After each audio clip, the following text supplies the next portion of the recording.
మాట్లాడాలి, మీడియాలోకి రావాలి అని ఏ ఆడపిల్ల అనుకోదు. ఆడపిల్ల కూడా అన్యాయం జరిగితే లోపల కుమిలిపోయి కూర్చోకూడదు. ప్రతి ఒక్కరు బయటికి వచ్చి మాట్లాడాలి. మాట్లాడితేనే వాళ్ళకి న్యాయం జరుగుతుంది. అంటే నిన్న జోగి రమేష్ గారు చేసిన కొన్ని వ్యాఖ్యల వల్ల నాకు చాలా అంటే చాలా బాధ కలిగింది. వసంత కృష్ణ ప్రసాద్ గారి దగ్గరికి వెళ్ళాను. దానికి ముందు కూడా ఇంకొకసారి వెళ్ళాను. ఎందుకంటే నాకు న్యాయం చేయాలి, నాకు న్యాయం కావాలి, నాకు అన్యాయం జరిగింది అని చెప్పి ఆ ప్లేస్ లో వసంత కృష్ణ ప్రసాద్ కాకపోతే లోకల్ గా ఆ ప్లేస్ లో ఎవరు ఉంటారో వాళ్ళ దగ్గరికి వెళ్తాను. ముందుగా మా మమ్మీ డాడీ కంటే ముందుగా వాళ్ళే మా మమ్మీ డాడీ అనుకుని, వాళ్ళే నా తల్లిదండ్రి అనుకుని వాళ్ళకే చెప్పుకున్నాను నా కష్టాలన్నీ కూడా.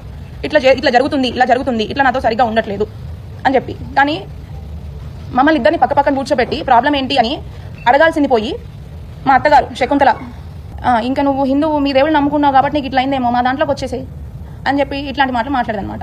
అదనపు కట్నము డబ్బులు తీసుకొని వస్తే నువ్వు హ్యాపీగా ఉంటావు, అతనికి ఇంకా మీరు విన్నట్టు నువ్వు అది అతనికి ఫీలింగ్స్ వస్తాయి అని అలాంటి బాధాకరమైన విషయాలు మాట్లాడింది. అగిన ఇంకొక షాక్ ఏంటంటే, నాకు పెళ్లికి ముందు వీళ్ళు హిందూస్ అని చెప్పేసి పెళ్లి చేశారు. కానీ పెళ్ళైన వెంటనే నాకు తెలిసిన విషయం ఏంటంటే వీళ్ళు క్రిస్టియన్స్. ఆవిడ బైబిల్ చదువుతున్నా, నేను వాటిని అన్నింటినీ నేను ప్రతి ఒక్కదాన్ని నేను రెస్పెక్ట్ చేస్తాను ఖచ్చితంగా. బట్ నన్ను బలవంతం చేయడం అనేది ఖచ్చితంగా 100% తప్పు. అండ్ మా దేవుళ్ళని ఇప్పుడు నేను వాళ్ళని బతిలాడుకోగా నాకు ఒక థర్డ్ ఫ్లోర్లో పూజ గది పెట్టారు.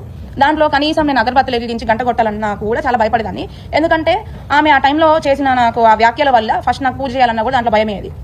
ఎందుకంటే ఆమె ఎట్లాంటి వ్యాఖ్యలు చేసిందంటే, అసలు మీ దేవుళ్ళు కూడా దేవుళ్ళేనా, అసలు ఇద్దరు అంటే నాకు శివుడు అంటే చాలా ఇష్టం అనమాట. ఎప్పటి నుంచో చిన్నప్పటి నుంచి నేను అక్కడ కూడా వెళ్ళిన తర్వాత ఆ దేవుడినే పూజించుకున్నాను.